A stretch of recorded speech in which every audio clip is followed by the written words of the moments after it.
So Susie, a convincing win this week. You wanted the team to be more clinical than they were last week against Wasps. Have you been pleased by the performance today? Yeah, we were obviously much better today. We were just more accurate with everything that we were doing, whether it be making a pass, hitting a ruck, whatever, which enabled us to play on the front foot, and that's what we need to be able to play decent rugby.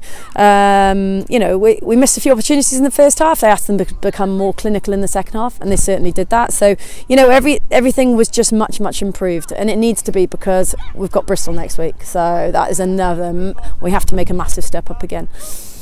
And you've played each team once now.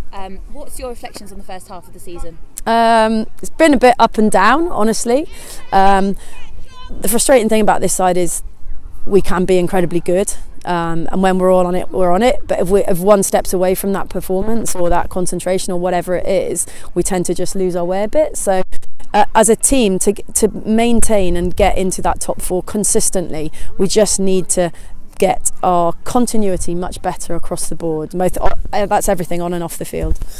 Yeah, and as you say, consistency has been a little bit of a problem for the first half of the season. What are you working on to make sure that you're more consistent going into the second half? Well, we need to carry in a really positive way and a really dynamic way, because that was really lacking last week. We allowed Wasps to ruin our breakdowns, okay, and today we didn't, okay, so we were much more accurate, but we need to clear beyond the breakdown. That's detail, obviously.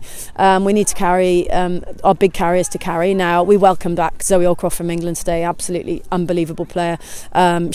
Shona Powell-Hughes wasn't able to play last week, so those are our really powerful carriers that we rely on to send us onto the front foot, and everybody functions around them.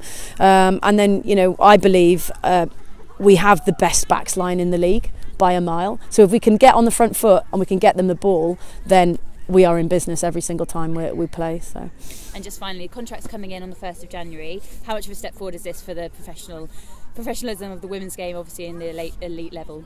Yeah, it is massive. These girls, they're all amateurs. They all rely on goodwill of employers to be able to get to training, get to play the sport that they love.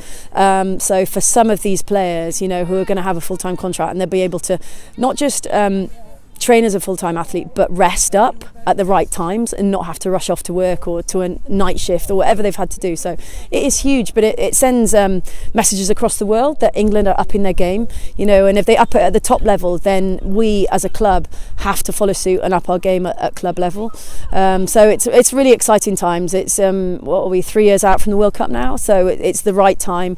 Young players are really coming into form, a lot of young players. We're missing Tatiana Hurd today, who has been outstanding in the Autumn Internationals. So it's just exciting times for the game, full stop.